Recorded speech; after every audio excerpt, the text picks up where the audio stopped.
150 millimètres de pluie par an. Quelques averses, à peine, dans une gorge de grès où le soleil fend la roche.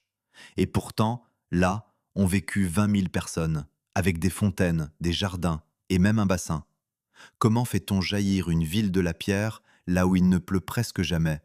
Qui a taillé ces façades hautes comme des immeubles dans une paroi que nul ne songeait à habiter? Cette ville porte un nom qui veut dire tout simplement la pierre, Petra. Sa splendeur d'aujourd'hui masque une énigme plus profonde qu'il n'y paraît. Un peuple de nomades, sans tradition bâtisseuse, a fait surgir du roc une capitale entière, puis l'a laissée au désert. Pour comprendre ce prodige, il faut revenir au commencement, à la gorge, au chemin, et à ceux qui passaient par là bien avant la première pierre taillée. Un homme s'avance dans une fente de la montagne. Les parois se dressent de part et d'autre, si hautes qu'il faut renverser la tête pour apercevoir le ciel, une simple lanière bleue, tout là-haut, à 60, parfois 80 mètres au-dessus du sol. Par endroits, le passage se resserre à 3 ou 4 mètres à peine. Les épaules frôlent presque la roche des deux côtés. L'air est frais, dense, chargé de l'odeur de la pierre humide et de la poussière ancienne. Le bruit des pas résonne, se répercute, revient déformé. Ce couloir n'a rien de naturel dans son usage, c'est une entrée. Et au bout, invisible encore, quelque chose attend. Ce défilé porte un nom, le sikh. En arabe, le mot évoque la faille, l'entaille. Il court sur un peu plus d'1 kilomètre, sinueux, étroit, taillé par l'eau et le temps dans le grès rose du sud de la Jordanie. Ce n'est pas une gorge parmi d'autres, c'est la seule voie d'accès véritable au cœur de la cité. Et cette singularité n'a rien d'un hasard géologique heureux. Ceux qui ont choisi de s'installer ici ont compris, très tôt, la valeur d'un tel lieu. Une ville dont l'entrée se réduit à une fissure est une ville qu'une poignée d'hommes suffit à défendre. La montagne elle-même tient lieu de rempart. Longtemps avant que la première façade ne soit dégagée dans la roche, ces sentiers servaient déjà. La vallée qui entoure Pétra s'appelle Wadi Moussa, la vallée de Moïse. La tradition biblique place ici certains épisodes de l'Exode, et une source proche, Aïn Moussa, la source de Moïse, en tire son nom. Bien avant les bâtisseurs de la cité, un autre peuple occupait ces hauteurs, les Édomites, mentionnés dans les textes anciens, installés sur les crêtes et dans les grottes de la région. Le lieu n'était donc pas vierge, il était connu, fréquenté, redouté parfois. Une zone de passage entre le désert et les terres fertiles, entre l'Arabie et la Méditerranée. Car c'est là le vrai secret de la position de Pétra. Elle se trouve sur une route. Non pas une route au sens moderne, tracée et pavée, mais un faisceau de pistes caravanières reliant le sud de l'Arabie, d'où venaient l'encens et la myrrhe, au port et au marché du nord. Les caravanes chargées de ces résines précieuses, plus chères que l'or à poids égal, traversaient des centaines de kilomètres de terres arides. Il leur fallait des relais, de l'eau, de l'ombre, une protection contre les pillards. Pétra offrait les trois. Une gorge défendable, des sources cachées, un abri de pierre au milieu du néant. La ville n'est pas née d'un caprice esthétique, elle est née d'une nécessité commerciale, au croisement de l'argent et de la soif. En avançant dans le sikh, le regard finit par accrocher un détail. Le long de la paroi, à hauteur de main, court une entaille régulière, un sillon creusé dans le grès. Par endroits subsistent des fragments de conduite en terre cuite, emboîtés les uns dans les autres. Ce n'est pas un ornement, c'est une canalisation. L'eau captée en amont, à la source, était amenée jusqu'au cœur de la cité par ce chenal taillé à même la roche, doublé de tuyaux de céramique. Le visiteur qui longe aujourd'hui cette rainure usée pose la main, sans toujours le savoir, sur l'artère vitale d'une ville disparue. Déjà dans ce simple couloir se lit l'obsession qui a rendu Pétra possible. Maîtriser l'eau, la conduire, la garder. Le reste de la cité n'est que le prolongement de cette idée. Le sol, lui aussi, garde des traces. Par endroits affleurent les dalles d'un ancien pavage, poli par le passage des hommes, des ânes, des chameaux, des chariots.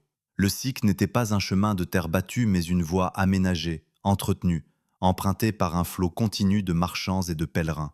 Des niches creusées dans la paroi abritaient jadis des représentations divines, des blocs de pierre dressés, des figures sculptées, devant lesquelles les voyageurs s'arrêtaient, offraient une prière, demandaient la protection du voyage. Entrer dans Pétra n'était pas un simple déplacement, c'était un passage, au sens plein. On quittait le monde ouvert du désert pour pénétrer dans un espace clos, sacré, contrôlé. La gorge préparait l'esprit à ce qui l'attendait, et ce qui attend précisément reste dérobé jusqu'au dernier instant. Le sikh ne se contente pas de mener à la ville, il en orchestre la découverte. Ses courbes empêchent de voir loin devant. À chaque tournant, le regard bute sur une nouvelle paroi, un nouveau pan d'ombre. La lumière change, la température varie, le silence s'épaissit. Rien ne laisse deviner l'ampleur de ce qui se cache au bout. Ceux qui ont façonné ce parcours, en dégageant le passage, en régularisant les parois, en aménageant le sol, ont conçu, sans doute délibérément, une mise en scène. La tension monte à mesure que le couloir se resserre. Le voyageur, épuisé par le désert, avance dans une pénombre minérale, entre deux murailles de roches vives, sans savoir ce qui l'attend. Puis au tout dernier virage, la fente s'ouvre. Dans l'étroite déchirure verticale de la paroi, surgit une vision qui contredit tout ce que le désert vient de raconter. Une façade immense, haute d'une quarantaine de mètres, l'équivalent d'un immeuble de 13 étages, sculptée avec une précision qui n'a rien d'improvisé. Des colonnes, un fronton, un pavillon circulaire couronné d'une urne. Le grès, frappé par le soleil, s'embrase d'un rose doré presque irréel. Après la fraîcheur et l'ombre du sikh, c'est un choc de lumière, d'espace et de couleurs. Là où l'on attendait, au mieux, un abri de caravaniers, se dresse un monument digne des plus grandes cités du monde antique. Et pourtant, cette façade n'a pas été construite. Aucun bloc n'a été empilé, aucune assise montée depuis le sol. Elle a été taillée, extraite, creusée directement dans la falaise, de haut en bas, par des mains qui ont attaqué la montagne au sommet pour descendre ensuite vers la base. Ce que le voyageur découvre au sortir du sikh n'est pas un bâtiment posé sur la terre. C'est une sculpture de la taille d'un immeuble arrachée au flanc d'une montagne de grès. Un peuple venu du désert, sans passer de bâtisseur de pierre, a fait cela. Reste à comprendre qui étaient ces hommes et par quel chemin des nomades chargés d'encens sont devenus les tailleurs de la roche. Chez leurs voisins courait une rumeur tenace. Les Nabatéens savaient tirer l'eau de la pierre. On disait qu'ils connaissaient des sources secrètes, invisibles à tout autre œil, et qu'ils les dissimulaient sous des dalles et des couches de sable pour que nul, en cas de poursuite, ne pût les suivre dans le désert sans mourir de soif. On prêtait à ce peuple une forme de sorcellerie. La vérité était plus étrange encore que la légende. Ils ne trouvaient pas l'eau par magie, ils l'organisaient. Mais pour les tribus qui les entouraient, cette maîtrise avait quelque chose d'incompréhensible, presque de surnaturel. Un peuple de bergers et de conducteurs de chameaux qui survivaient là où les autres périssaient, cela ne pouvait s'expliquer que par un savoir caché. Ce peuple, on l'appelle les Nabatéens. Aux origines, rien ne les distinguait des autres tribus arabes du désert. Des nomades, éleveurs et caravaniers, sans ville, sans temple de pierre, sans monument. Leur richesse ne tenait pas dans des murs mais dans le mouvement, dans la capacité à traverser les étendues arides que nul ne pouvait franchir sans eux. Les textes anciens les décrivent d'abord comme un peuple sans maison, hostile à l'agriculture sédentaire, méfiant à l'égard de tout ce qui enracine.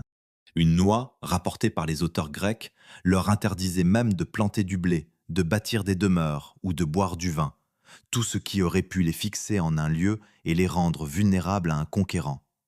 Leur force tenait à ce qu'on ne pouvait les saisir. Ces hommes venus de l'Arabie du Sud remontent lentement, au fil des siècles, vers les terres qui deviendront leur royaume. Vers le IVe et le IIIe siècle avant notre ère, ils s'installent dans la région de Pétra. Le mouvement est progressif, presque imperceptible. Ils ne conquièrent pas la vallée par les armes, ils s'y ancrent parce qu'elles commandent les pistes. Or, ces pistes portent la marchandise la plus convoitée du monde antique. Des profondeurs de l'Arabie remontent l'encens et la myrrhe, ces résines odorantes que l'on brûlait sur tous les autels, de l'Égypte à Rome, et sans lesquelles aucun rite, aucun deuil, aucun banquet de prestige ne pouvait s'accomplir. Celui qui contrôle la route contrôle le flux. Et les Nabatéens, maîtres des points d'eau et des passages, tiennent la route. Le grès garde encore, par endroits, la mémoire de ce basculement.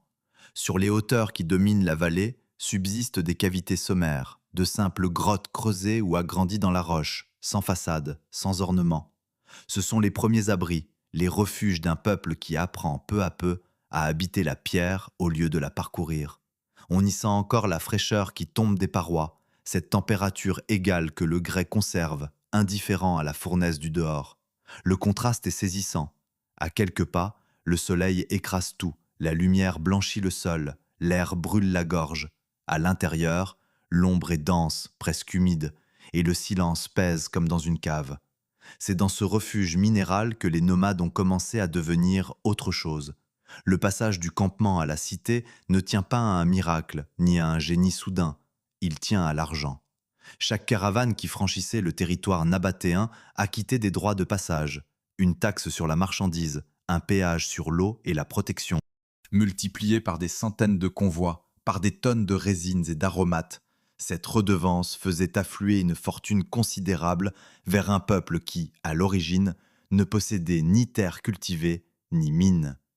Pétra devenait une chambre forte, un comptoir, un point de convergence où les richesses de l'Orient se transformaient en pouvoir. Et le pouvoir, une fois accumulé, cherche à s'inscrire dans la durée. Il veut des murs, des tombeaux, des sanctuaires. Il veut se voir. C'est là que naît le paradoxe qui fonde toute l'histoire de la ville.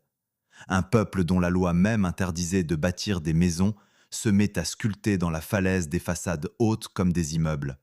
Des nomades qui se définissaient par leur refus de s'enraciner creusent dans le roc les demeures les plus immobiles qui soient, des tombeaux. Ce retournement n'a rien d'anodin. Il signale une transformation profonde, celle d'une société qui abandonne l'idéal du mouvement pour embrasser celui de la permanence. Devenus riches, les Nabatéens veulent désormais durer. Et pour durer dans un désert de pierre, il faut résoudre un problème que nul avant eux n'avait résolu à cette échelle, celui de l'eau. Car une caravane de passage se contente de sources dispersées.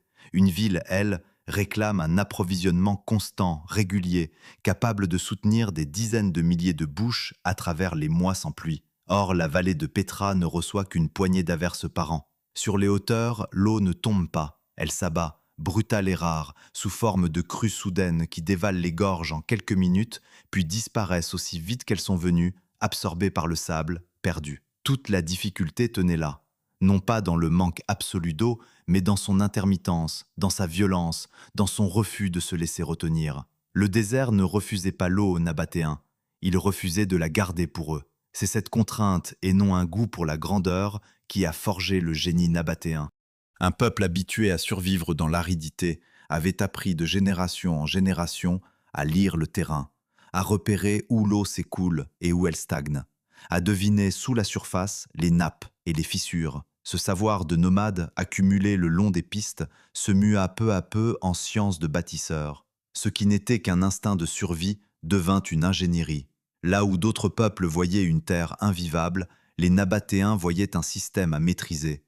Capter la crue avant qu'elle ne se perde, la ralentir, la stocker, la répartir. La sorcellerie que leur prêtaient leurs voisins n'était rien d'autre que cela, une observation patiente élevée au rang de technique. Sur le seuil de la ville, cette obsession se lit déjà.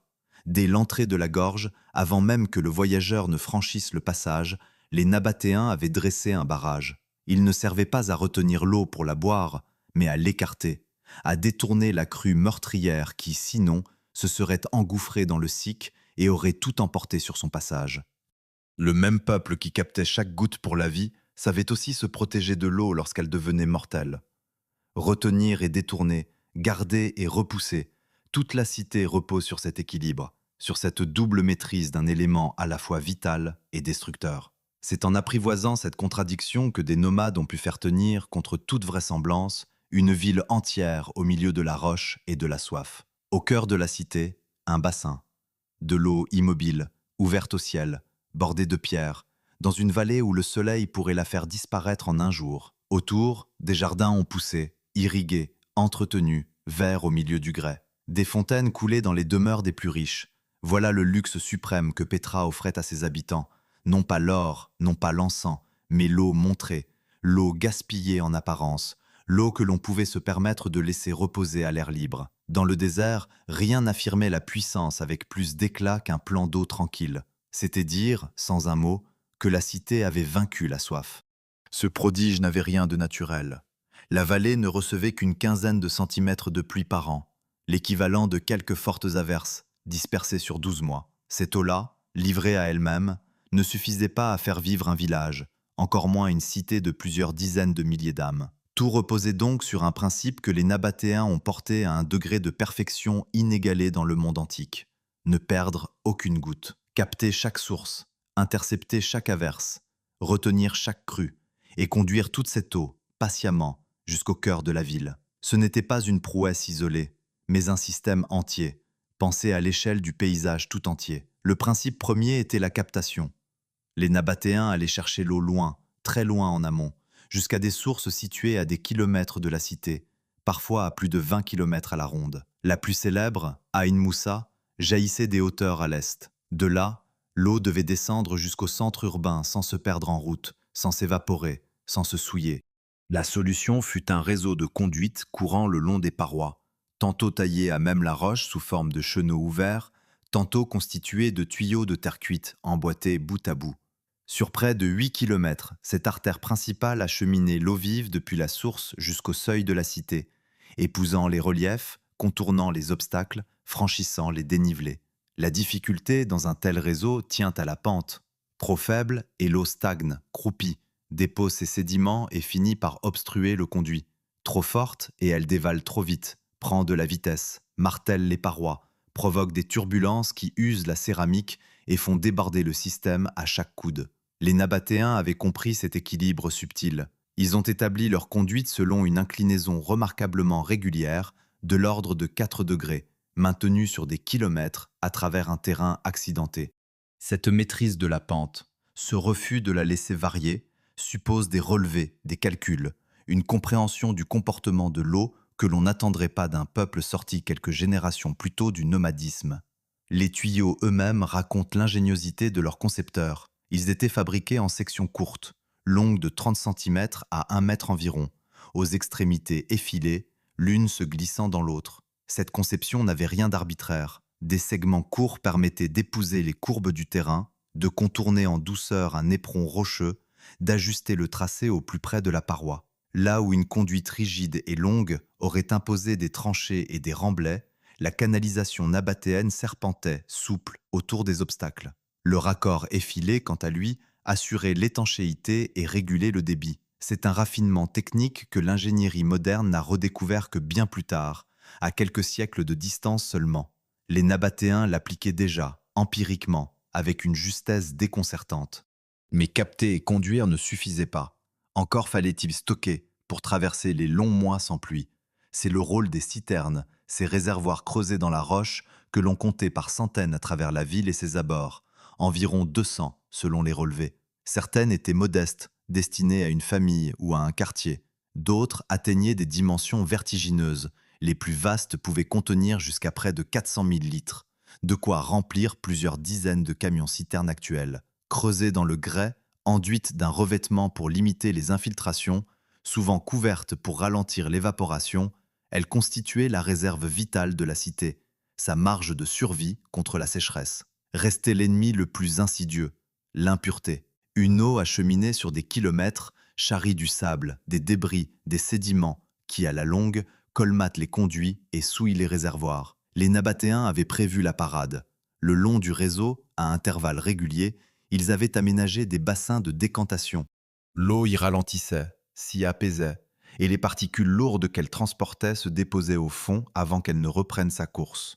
Plus clair. Ce filtrage par la seule action de la gravité, sans machine ni mécanisme, témoigne d'une compréhension fine du comportement de la matière. La cité buvait une eau décantée, entretenue, presque domestiquée. À l'inverse de cette eau apprivoisée se dressait l'eau furieuse, celle des crues. Dans une région où la pluie, quand elle tombe, s'abat d'un coup, les gorges se transformaient en quelques minutes en torrents capables de tout emporter. Contre cette menace, les Nabatéens élevèrent des barrages, au moins 5 répartis autour de la ville. Ils ne servaient pas seulement à retenir l'eau pour l'usage, mais aussi à briser l'élan des crues, à les détourner, à protéger les quartiers et les voies de leur violence. 2 aqueducs, par ailleurs, complétaient l'ensemble, distribuant l'eau à travers la trame urbaine.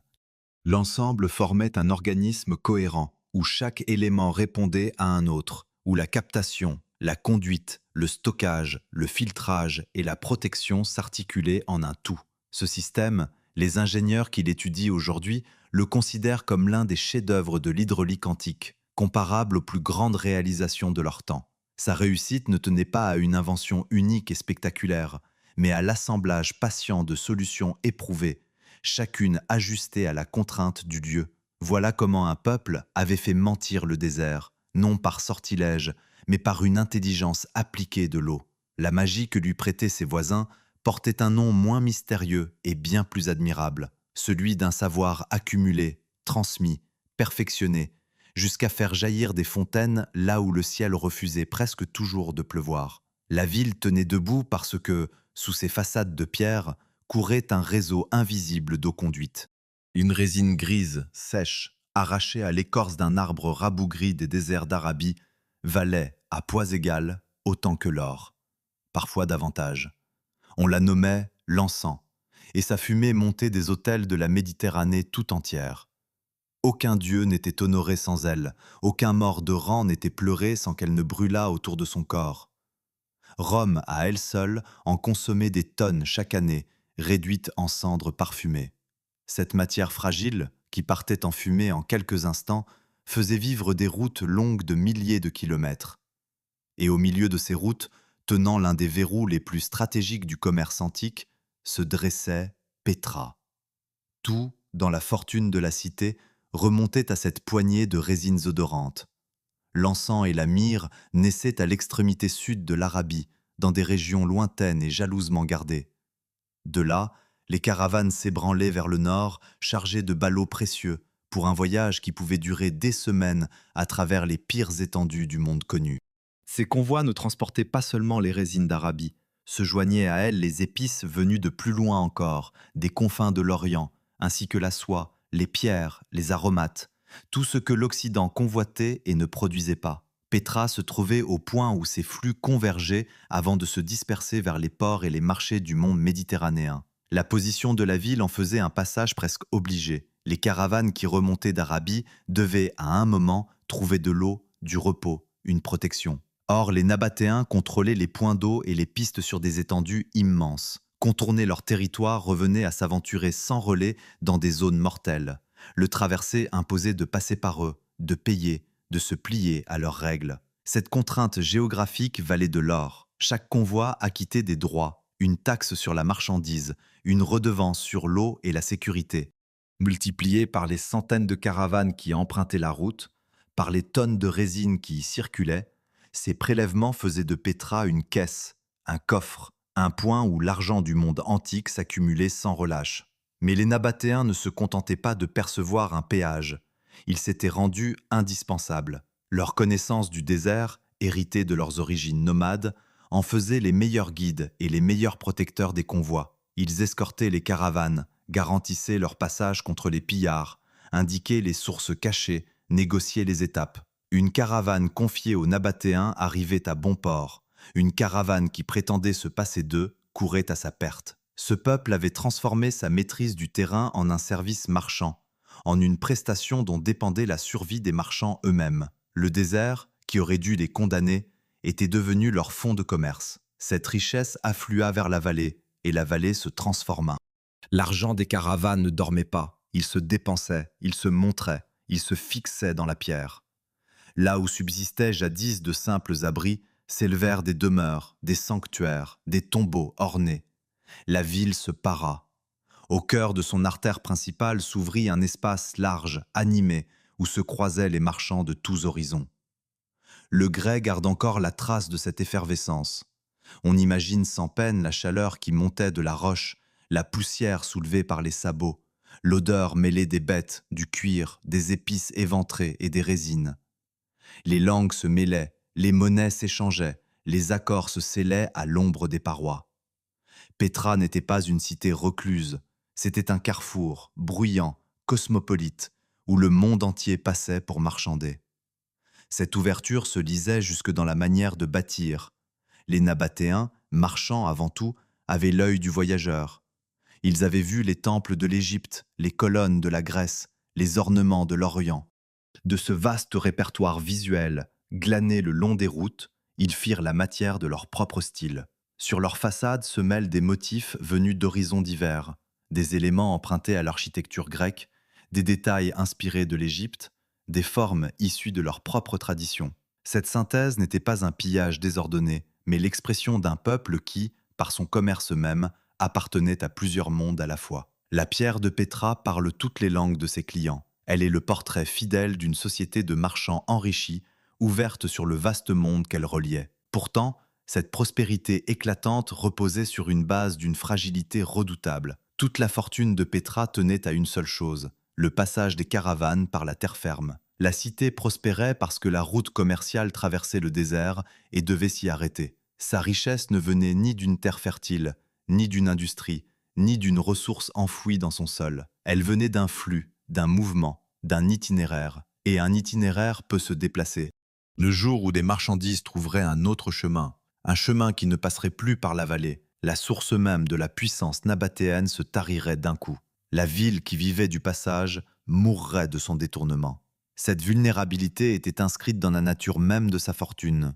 Les Nabatéens l'ignoraient peut-être, aveuglés par l'abondance, ou peut-être en avaient-ils une conscience sourde, sans pouvoir rien y changer, car ils ne maîtrisaient pas les routes lointaines, seulement le tronçon qui les traversait. Ils ne décidaient pas des ports où l'on chargerait les navires, ni des mers que l'on choisirait de franchir. Ils dépendaient d'un équilibre commercial dont ils n'étaient qu'un maillon, si stratégique fût-il. Tant que la terre demeurait le chemin le plus sûr et le plus rentable, Petra régnait. Le jour où la mer offrirait mieux, la vallée cesserait d'être un carrefour pour redevenir ce qu'elle avait toujours été aux yeux du désert, une gorge perdue, hors des routes du monde. Ainsi, la même force qui avait fait surgir la ville de la pierre portait en elle le germe de son abandon.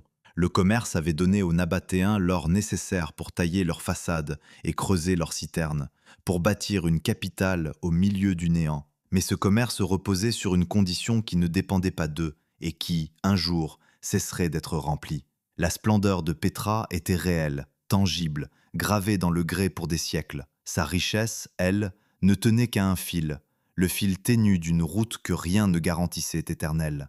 Toute la question de son destin était déjà contenue dans ce paradoxe, une cité de pierre, immortelle en apparence, assise sur une prospérité aussi mouvante que le sable. Un homme est suspendu à 40 mètres du sol, accroché au flanc d'une falaise, un ciseau à la main. Devant lui, la paroi verticale de grès rose. Sous lui, le vide. Il ne pose pas une pierre, il en enlève. Chaque coup de son outil arrache un éclat de la montagne et ne peut jamais être repris. Ce qu'il retire, nul ne le remettra. Il ne construit pas une façade, il la libère de la masse, il la découvre en creusant. Et il a commencé son travail non pas en bas, aux fondations, comme tout bâtisseur, mais tout en haut, au sommet, sous la corniche. Car telle est la loi secrète de Petra. Ici, on ne monte pas les murs, on descend dans la roche. C'est là le renversement le plus déroutant de toute la cité. Les monuments qui font sa gloire, les grandes façades, les tombeaux royaux, les sanctuaires les plus imposants n'ont pas été construits. Aucune assise n'a été empilée, aucun bloc hissé et scellé sur un autre. Ces façades ont été taillées, extraites, sculptées directement dans la falaise vive. Ce ne sont pas des bâtiments posés sur le sol, ce sont des sculptures monumentales, hautes comme des immeubles, dégagées à même le flanc de la montagne. La formule qui résume Petra dit qu'elle est à moitié construite, à moitié taillée dans le roc. Et ce sont précisément les parties taillées qui ont traversé les siècles et sidèrent aujourd'hui le visiteur. Cette méthode imposait une contrainte d'une sévérité absolue. Le bâtisseur ordinaire, celui qui empile des pierres, peut corriger, reprendre, démonter une assise mal posée et la remonter. Le tailleur de Petra, lui, ne dispose d'aucun droit à l'erreur. Le grès qu'il retire est perdu à jamais. Une entaille trop profonde, un pan arraché par mégarde, une fissure mal anticipée, et c'est la façade entière qui se trouve compromise, sans recours possible. Voilà pourquoi le travail commençait par le haut. En attaquant d'abord la corniche supérieure, puis en descendant progressivement, les tailleurs se ménageaient sous leurs pieds une masse de roches encore intacte qui leur servait d'appui. Ils sculptaient au fur et à mesure de leur descente, ne s'aventurant jamais sur une partie qu'ils n'auraient pas encore assurée. Les échafaudages, dans ce chantier vertical, n'étaient pas rapportés, mais réservés. Plutôt que de dresser des structures de bois contre la paroi, le bois étant rare et précieux dans ce désert, les tailleurs laissaient en place, par endroits, des saillies de pierre, des ressauts non encore dégagés qui leur servaient de plateforme et de prise. À mesure que la façade prenait forme, ces appuis provisoires étaient à leur tour retaillés, effacés, absorbés dans le dessin final. La montagne fournissait ainsi ses propres échafaudages que le travail faisait disparaître en s'achevant. Rien ne venait du dehors, ni charpente, ni structure, ni matériaux d'appoint. La façade naissait de la roche et retournait à la roche tout ce qu'elle n'utilisait pas. Ce choix de la taille plutôt que de la construction n'était pas une contrainte subie, mais une décision réfléchie. Le grès nubien de la région, ce grès rose qui donne à la ville sa couleur, présentait des propriétés idéales. Tendre, homogène, il se laissait entamer sans se briser, se prêter aux ciseaux avec une docilité rare. Une façade taillée d'un seul tenant dans la masse rocheuse offrait par ailleurs une résistance qu'aucune construction assemblée ne pouvait égaler dans une région secouée par les tremblements de terre. Là où des murs de blocs se disloquent et s'effondrent, un monument monolithique tient d'un seul bloc, solidaire de la montagne dont il fait partie. À cela s'ajoutait la fraîcheur. Le grès, épais, gardait l'ombre et la fraîcheur des chambres creusées, précieuse défense contre la fournaise. Tailler, c'était bâtir plus solide, plus frais, plus durable. Et sans le bois qui manquait, le résultat contredit l'idée qu'on se fait d'une sculpture rupestre. Les façades de Petra ne sont pas des reliefs grossiers arrachés à la falaise, mais des compositions d'une précision architecturale déconcertante. On y reconnaît le vocabulaire savant des grands styles du monde antique. Des colonnes coiffées de chapiteaux, des frontons couronnant les portiques, des corniches, des frises, tout un répertoire ornemental d'une extrême finesse. À cela se mêlent des motifs venus d'ailleurs, des rosettes, des figures, des détails empruntés à l'Orient et à l'Égypte, refondus dans une manière propre. Réaliser un tel décor par soustraction, sans jamais pouvoir ajouter le moindre fragment, en descendant le long d'une paroi verticale, relevé d'une maîtrise du dessin et du geste qui force l'admiration. Chaque colonne devait être prévue avant même le premier coup de ciseau. Le grès lui-même participait à l'œuvre. Sous l'outil, la roche révélait ses veines, ses couches de couleurs qui parcourent le nubien de nuances d'ocre, de rouge sombre, de pourpre et de violet. La lumière du désert, en frappant la paroi, animait ses façades d'un chatoiement changeant, tantôt rose tendre au matin, tantôt embrasé d'or au couchant. Un voyageur du XIXe siècle, saisi par cette teinte, décrivit Petra comme une cité rouge, à demi aussi vieille que le temps lui-même. La formule fit fortune. Elle disait quelque chose de vrai. Ces monuments ne sont pas colorés de l'extérieur, ils sont de la couleur même de la montagne. On ne les a pas peints ni revêtus, on les a extraits, tout teintés, du corps de la falaise. Au toucher, le grès raconte encore le travail des anciens. La surface est tiède, légèrement rugueuse, et court sous les doigts en fines stries régulières. Ce sont les traces laissées par les outils, les sillons parallèles du ciseau qui a mordu la roche il y a 2000 ans. Par endroits, la pierre garde la mémoire précise du geste, la direction du cou, l'inclinaison de la main. Toucher une façade de Petra, c'est poser la paume là où un tailleur inconnu a posé la sienne, et suivre du bout des doigts le chemin exact qu'a pris son outil. Aucun nom ne subsiste, aucune signature, seulement ces stries, témoignage muet d'un labeur colossal, accompli à la seule force des bras, coup après coup, éclat après éclat. Ainsi se dénoue le premier grand paradoxe de la ville. Ce peuple sorti du nomadisme, sans passer de bâtisseur, n'a pas eu besoin d'apprendre à empiler des pierres pour élever une capitale. Il a fait l'inverse. Il a pris la montagne pour matière et l'a sculptée. Là où d'autres civilisations dressaient leurs monuments contre le ciel, les Nabatéens creusaient les leurs dans la terre, à rebours de toute habitude. Ce n'était pas une maîtrise moindre, mais une maîtrise autre, exigeant une discipline, une prévision, une audace que la construction ordinaire ne connaît pas. Faire jaillir une ville de la pierre, au sens le plus littéral, signifiait cela. Non pas assembler, mais révéler. Non pas ajouter, mais retrancher, jusqu'à ce que la façade rêvée apparaisse, intacte, dans le flanc de la falaise. On l'appelle le trésor. Toute la ville semble converger vers lui. Toute la mise en scène du désert paraît n'exister que pour ménager son apparition. Sa façade domine la place, haute d'une quarantaine de mètres, certains relevés lui accordant jusqu'à 43. Un portique de colonnes, un fronton brisé au sommet, un pavillon circulaire couronné d'une urne de pierre. C'est l'image même de Petra, celle qui a fait le tour du monde. Et derrière cette façade prodigieuse, derrière ce nom qui promet des monceaux d'or, il n'y a rien. Aucune salle emplie de richesses, aucune chambre forte, rien que des pièces vides, taillées dans le grès, nues, silencieuses, presque brutales dans leur dépouillement. Le contraste est vertigineux. Au dehors, un chef-d'œuvre d'orfèvrerie architecturale, une profusion de colonnes, de chapiteaux, de figures sculptées, un travail d'une finesse qui suppose des mois, peut-être des années de labeur. Au-dedans, l'austérité la plus complète. Des salles rectangulaires aux parois lisses, sans décor, sans niches ouvragées, sans marqueterie. Quelques marches, un seuil, l'ombre.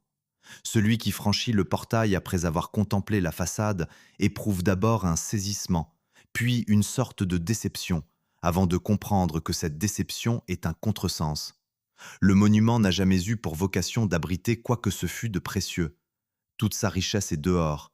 C'est le visage qui compte, non le corps. Cette façade fut dégagée dans la falaise au 1er siècle de notre ère, à l'apogée du royaume. Elle appartient à cette période où la fortune des caravanes, accumulée depuis des générations, se transforme en pierre sculptée. Ce que l'on y lit est un manifeste. Les Nabatéens y déploient tout le vocabulaire architectural du monde méditerranéen le plus raffiné. Le portique à colonnes, les chapiteaux ouvragés, le fronton triangulaire. Mais ce fronton, ils le rompent en son milieu, l'ouvrent, y loge un pavillon rond que couronne l'urne. Ce jeu savant, cette rupture délibérée des règles classiques, révèle une maîtrise consommée.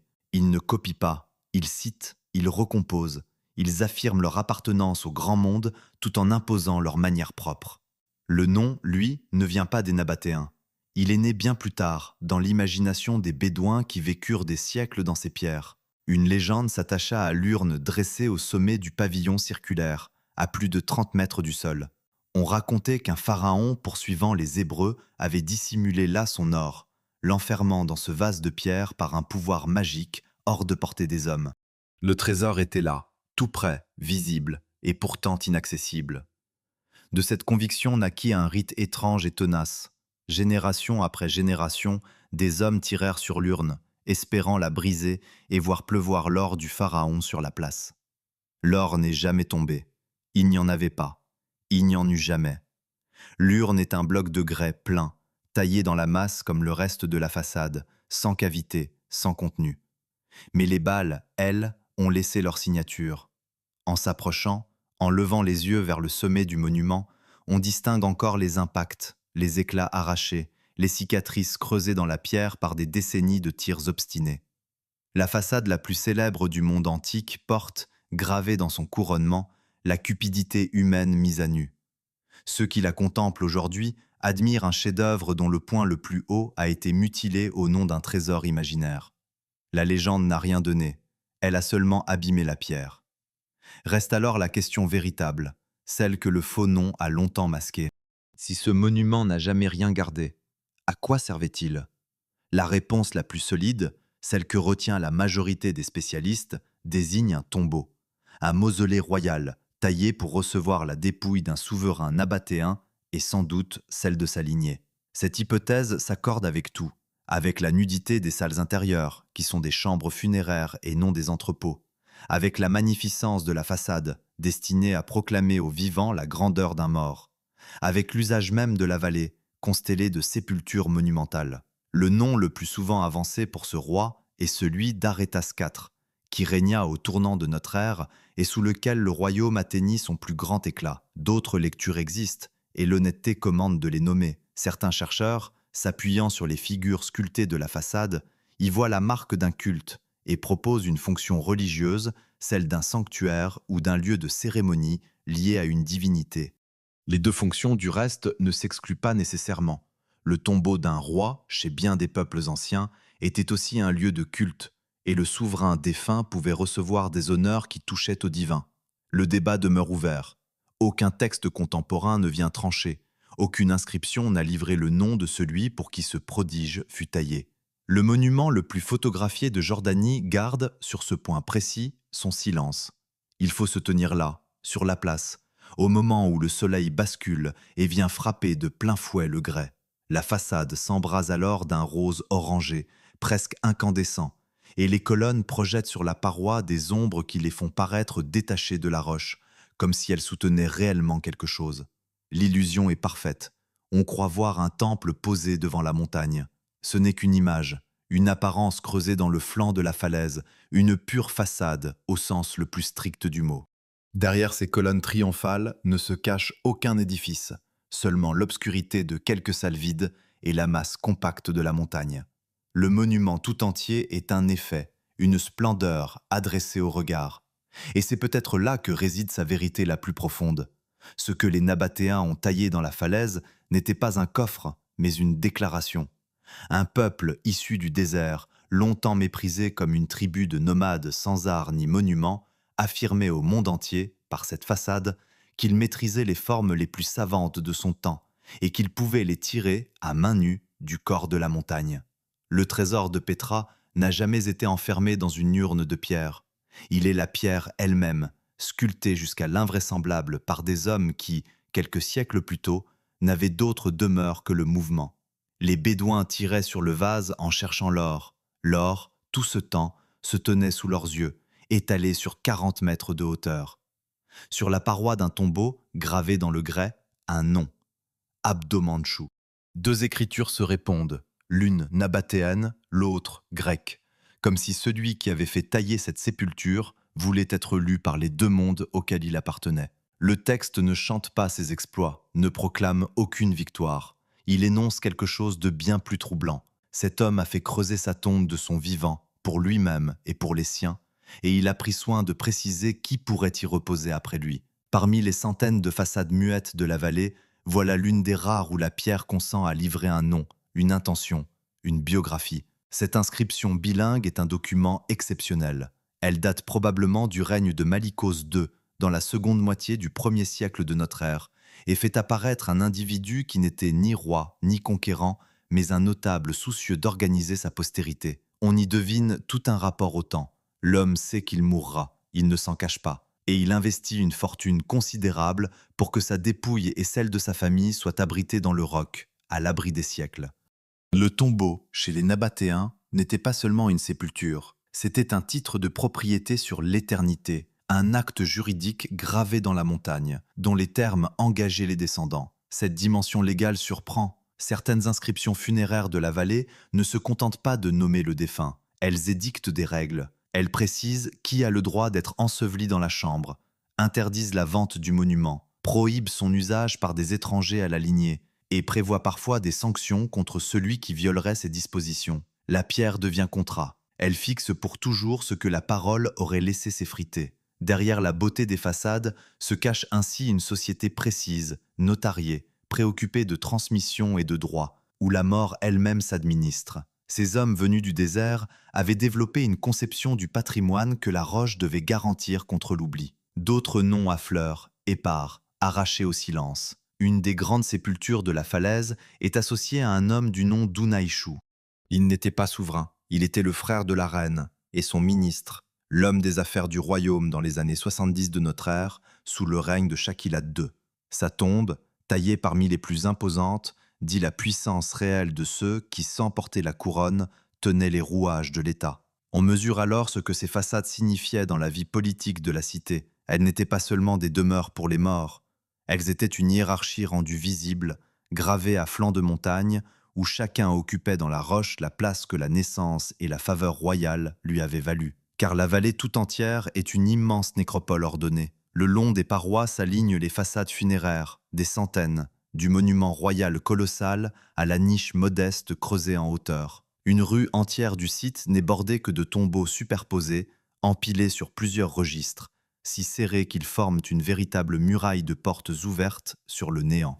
En marchant le long de cette paroi, on lève les yeux vers ces ouvertures sombres, ces seuils béants dressés les uns au-dessus des autres, sans escalier pour y accéder, sans rien derrière que l'ombre. Le vent qui remonte la vallée siffle contre ces cavités, et le silence qui suit a la densité particulière des lieux où reposaient des milliers de morts. Le soleil frappe le grès, la chaleur monte du sol, et l'on avance entre deux falaises de sépulture. La grandeur du tombeau disait tout du rang de celui qui l'occupait. Les plus vastes, ceux que l'on rassemble sous le nom de tombeaux royaux, déploient sur la paroi des façades à plusieurs étages, des colonnes à demi enfoncées dans la roche, comme prises dans la falaise, des frontons, des chambres intérieures multiples. Ils appartenaient aux souverains et aux plus grandes familles. Plus bas dans l'échelle sociale, les façades se simplifient, perdent leurs ornements, se réduisent à un encadrement sobre, puis à une simple ouverture rectangulaire. Le grès enregistre ainsi, avec une exactitude cruelle, la stratification d'une société entière. Pour le regard averti, cette vallée se lit comme un registre. Chaque niveau de fortune, chaque degré de proximité avec le pouvoir y a laissé son empreinte taillée. Un détail, pourtant, ne cesse d'intriguer. Ces monuments funéraires n'étaient pas de simples caveaux scellés. Devant plusieurs d'entre eux s'ouvrent des espaces aménagés, des terrasses, des cours, parfois des salles complémentaires creusées à côté de la chambre, des dispositifs de captation de l'eau, des banquettes taillées, des aménagements qui n'ont rien à voir avec la conservation des corps. Ces tombeaux servaient aux vivants autant qu'aux morts. Les familles s'y rassemblaient, y célébraient des repas funéraires, y honoraient leurs ancêtres à date fixe. La sépulture n'était pas un lieu clos, abandonné après l'ensevelissement, mais un point de rendez-vous entre les générations, où les descendants venaient manger, boire et se souvenir face à la façade que l'aïeul avait fait tailler pour eux. Cette pratique éclaire d'un jour nouveau l'énorme investissement que représentaient ces monuments. On ne dépensait pas une telle fortune pour un cadavre, on la dépensait pour une lignée. La façade proclamait aux passants, aux marchands venus de tous les horizons, aux générations à naître, que telle famille existait, qu'elle avait réussi, qu'elle possédait sa part de la montagne.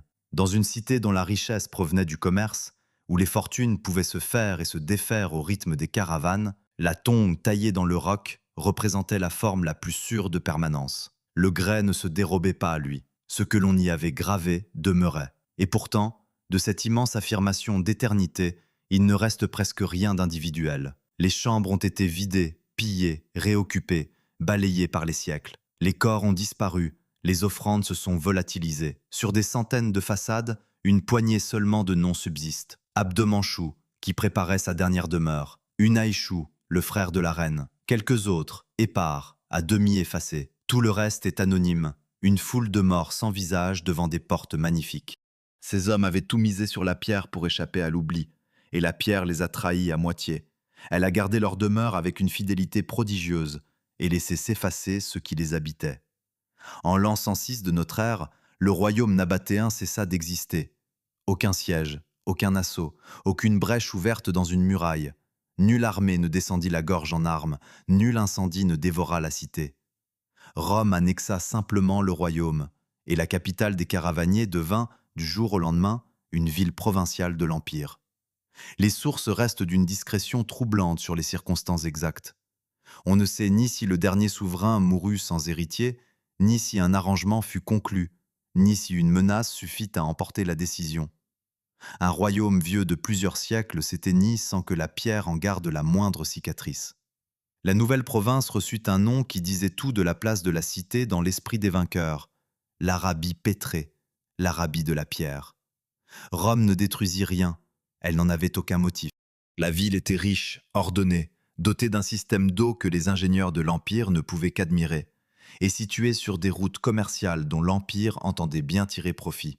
Un conquérant intelligent ne rase pas une machine à produire de la richesse, il la reprend en main et la fait tourner à son bénéfice. Les Romains firent donc mieux que préserver Pétra. Ils l'embellirent, la modernisèrent, l'inscrivirent dans le réseau des grandes cités de l'Orient impérial.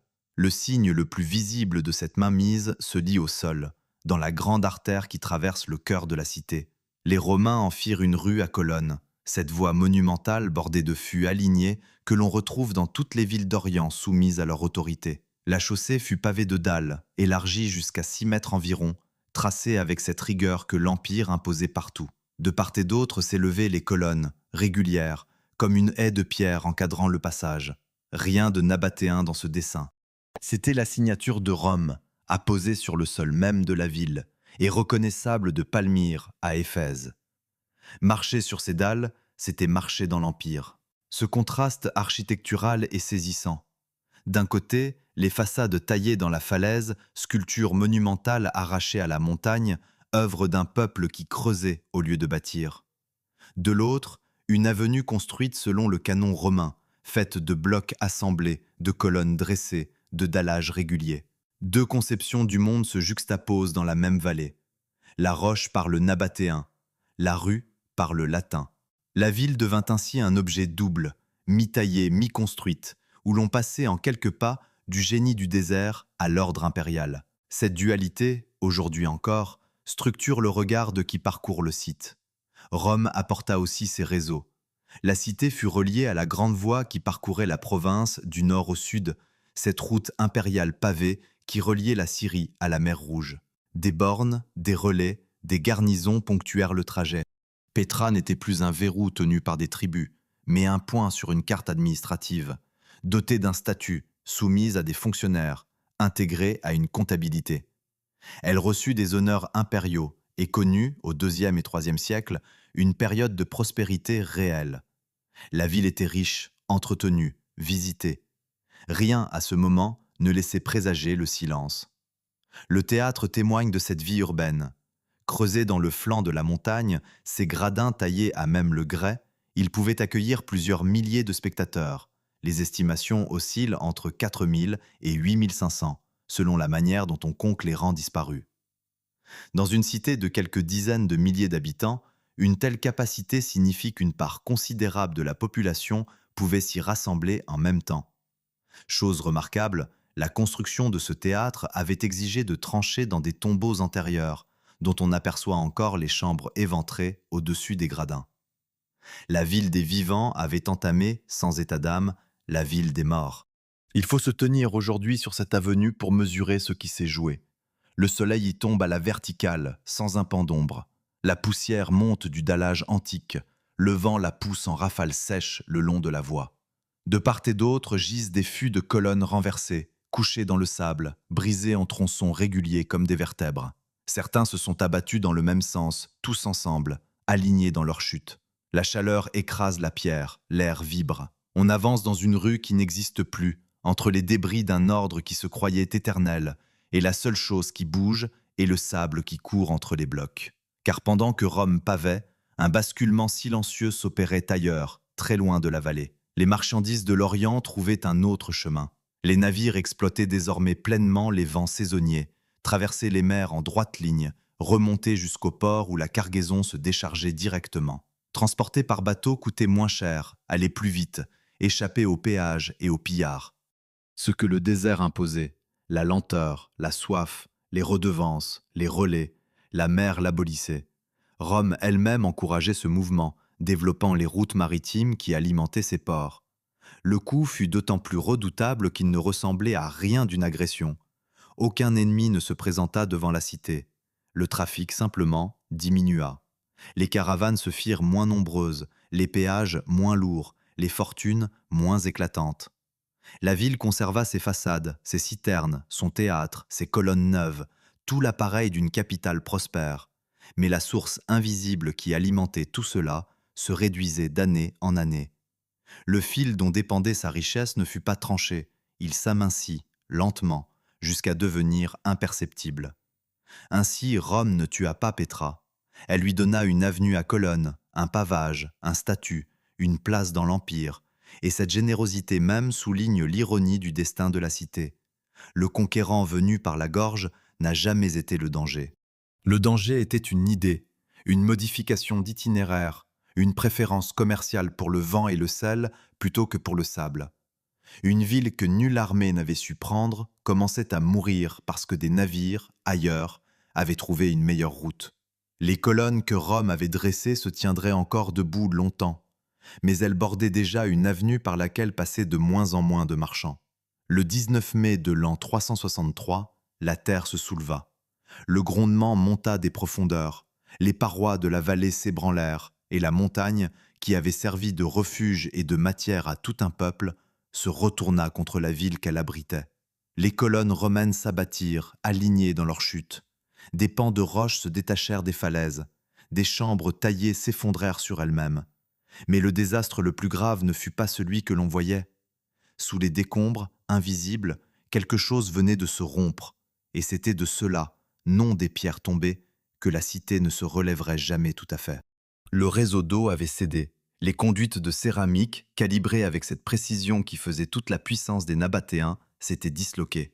Les canaux taillés dans le roc s'étaient fendus, désaxés, obstrués. Les barrages avaient souffert, les citernes s'étaient fissurées. Ce système d'une complexité extrême, où chaque élément dépendait de tous les autres, où une pente maintenue sur des kilomètres conditionnait l'arrivée de l'eau au cœur de la ville, ne pouvait supporter une secousse d'une telle violence. En quelques instants, l'ouvrage de plusieurs siècles fut compromis, et une cité posée au milieu du désert, privée de la machinerie qui l'alimentait, ne dispose d'aucune solution de repli. Ce qui suivit ressemble moins à une catastrophe qu'à une lente asphyxie. On répara, mais partiellement. On rétablit certains tronçons. On remit en service quelques citernes. On rebâtit ce qui pouvait l'être. Nul ne rendit au réseau son ampleur d'autrefois. Car réparer une telle installation exigeait ce que la ville n'avait plus: des moyens considérables, une main-d'œuvre nombreuse, une administration capable de coordonner des travaux à l'échelle de la vallée entière. Or, la richesse s'était retirée avec les caravanes. Le trafic n'était plus qu'un filet. Petra n'avait plus l'or nécessaire pour se sauver elle-même. La ruine de l'eau et le tarissement du commerce se renforçaient l'un l'autre, chacun aggravant l'impuissance née de l'autre. La cité ne mourut pourtant pas. Elle rétrécit. Elle survécut, plus modeste, moins peuplée, adaptée à la portion de son réseau qui fonctionnait encore. Au siècle suivant, sous l'autorité de Byzance, elle demeura le siège d'un évêché et connut même une forme de vie nouvelle. Le christianisme s'installa dans la vallée. Des églises furent élevées, ornées de sols de mosaïques et d'enduits peints, dans un style qui n'avait plus rien de nabatéen. La grande façade taillée sur les hauteurs, la plus vaste de toutes, fut réaménagée pour un usage chrétien, et l'on grava des croix dans ses parois. La pierre changeait de Dieu sans changer de forme. Les mêmes salles creusées par des païens accueillirent des prières nouvelles. Puis une seconde secousse frappa.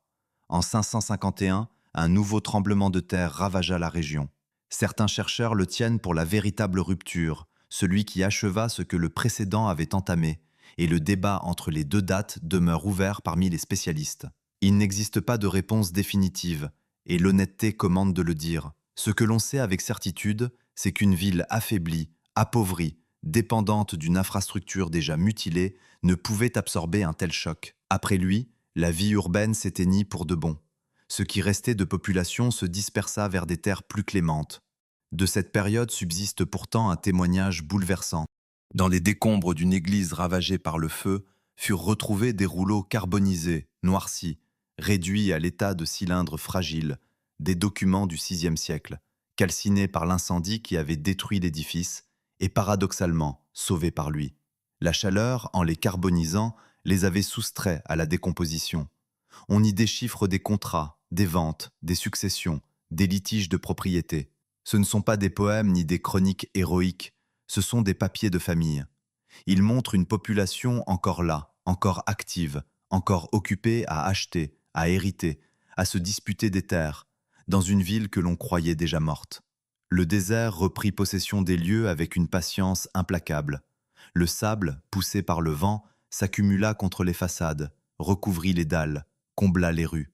Les crues, qui n'étaient plus détournées par des barrages entretenus, dévalèrent librement les gorges, charriant des tonnes de gravier et de limon qu'elles déposèrent sur la ville.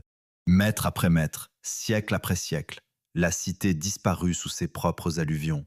Aujourd'hui, seule une fraction du site a été dégagée. Les estimations tournent autour de 15 à 20%. Le reste dort encore sous la terre, sous des couches accumulées par 1500 ans d'abandon. Ce que l'on visite n'est pas Petra, c'est ce que l'on a pu jusqu'ici en retirer du sable.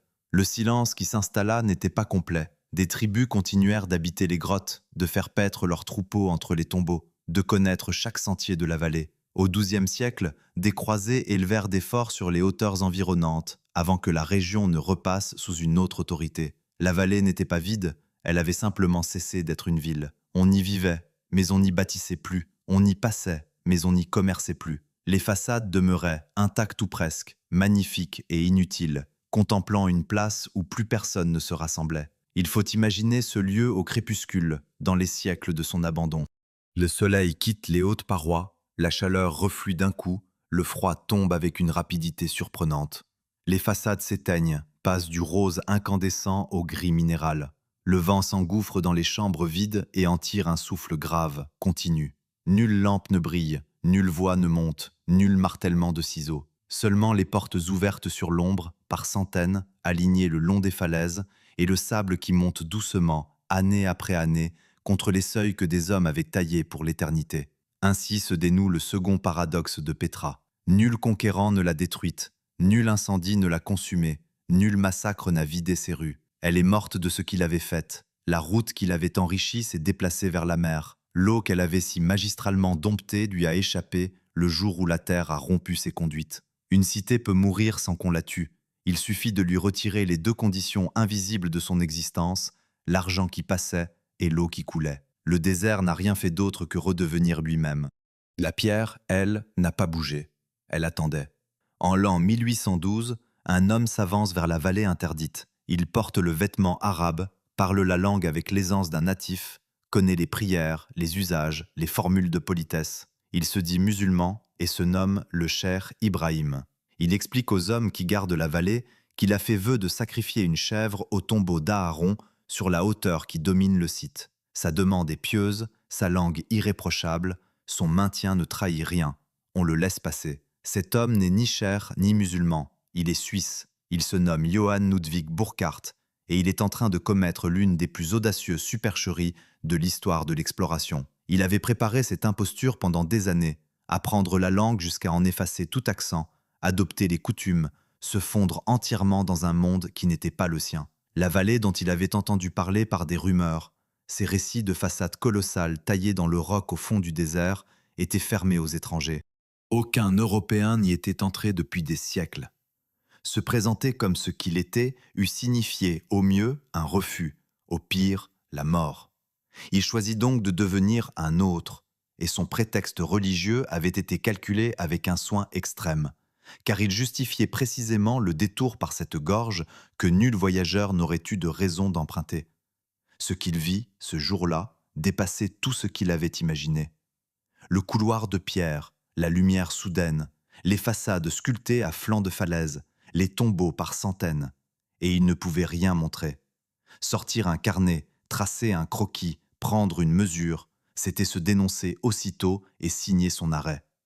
Un homme venu sacrifier une chèvre ne dessine pas les monuments. Il dut donc traverser cette merveille en dissimulant son émerveillement même, contraint à l'indifférence, forçant son visage à ne rien exprimer devant ce qu'aucun occidental n'avait contemplé depuis des siècles. Il regarda de tous ses yeux, mémorisa, enregistra, et n'écrivit qu'ensuite, une fois hors de danger. Son séjour ne dura, en réalité, guère plus d'une journée. Ses guides le pressaient, méfiants. Il voyait bien que cet homme s'attardait, que son regard s'accrochait aux parois, qu'il montrait pour de vieilles pierres un intérêt que la piété n'expliquait pas.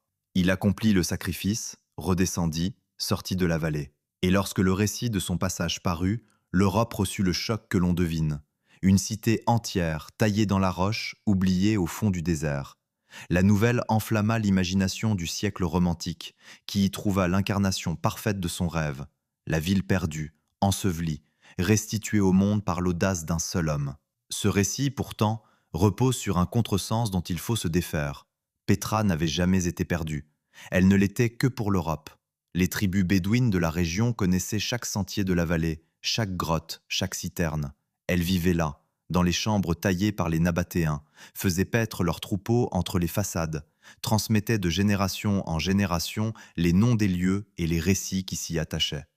Ce sont elles qui avaient donné au grand monument son nom de trésor. Burckhardt n'a rien découvert. Il a été le premier Européen des temps modernes à voir ce que d'autres avaient sous les yeux depuis toujours. Ce que l'on appelle une découverte n'est parfois que le déplacement d'un regard. Le regard, justement, allait bientôt être fixé sur le papier. En 1828, le voyageur et archéologue français Léon de Laborde parvint à son tour dans la vallée, accompagné de l'ingénieur Linan de Belfond. Ils y demeurèrent 6 jours et firent ce que Burckhardt n'avait pu se permettre. Ils dessinèrent. Ils relevèrent les façades, les proportions, les ornements, avec une exactitude que nul n'avait encore atteinte. L'album que Laborde publia en France devint la fenêtre par laquelle l'Europe entière vit Petra pour la première fois. Ces planches façonnèrent l'image de la cité dans l'imaginaire occidental, et cette image, romantique et précise à la fois, ne s'est jamais tout à fait effacée. Un siècle plus tard, lorsque commencèrent les premières fouilles scientifiques, un religieux et savant français, le père Savignac, comptait parmi ceux qui les menèrent. Ce qu'ils avaient entrevu, la science ne cesse depuis de le déterrer. Les fouilles se sont succédé, patientes, méthodiques, révélant des temples, des quartiers d'habitation, des installations que nul ne soupçonnait. La cité fut inscrite au patrimoine mondial en 1985, puis désignée parmi les nouvelles merveilles du monde en 2007. Et pourtant, malgré 2 siècles de recherche, l'essentiel demeure enfoui. Ce que l'on parcourt aujourd'hui n'est qu'une fraction dégagée d'un ensemble immense dont la plus grande part dort toujours sous les alluvions. Une seule des façades a été photographiée 1 million de fois, tandis qu'à quelques pas, sous le sable, des rues entières attendent encore. Il faut y venir la nuit pour comprendre. Le couloir de pierre est alors bordé de milliers de bougies posées à même le sol. 2 traînées de flammes minuscules qui guident les pas dans le noir absolu. Les parois se devinent plutôt qu'elles ne se voient. Le silence est total, seulement troublé par le crissement du sable sous les semelles. Puis le passage s'ouvre, et la grande façade apparaît, éclairée par en bas, immense et incertaine dans la lumière tremblante. Quelqu'un joue une musique lente. On sert un thé brûlant et sucré sur des tapis étendus devant le monument.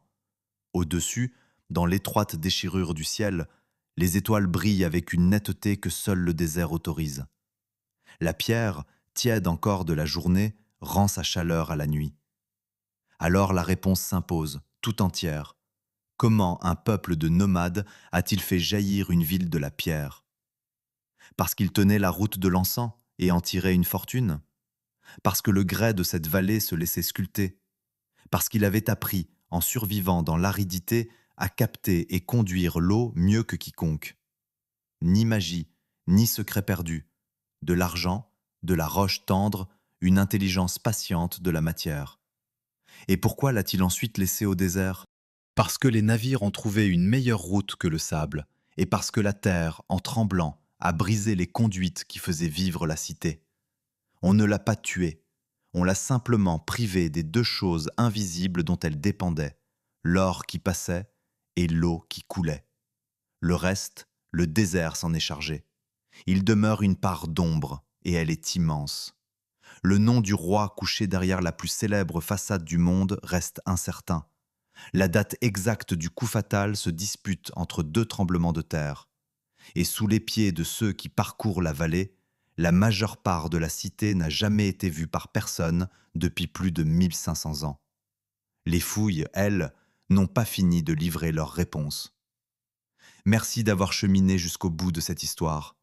Si ce voyage vous a plu, laissez un pouce levé et abonnez-vous à la chaîne pour ne rien manquer des prochaines enquêtes.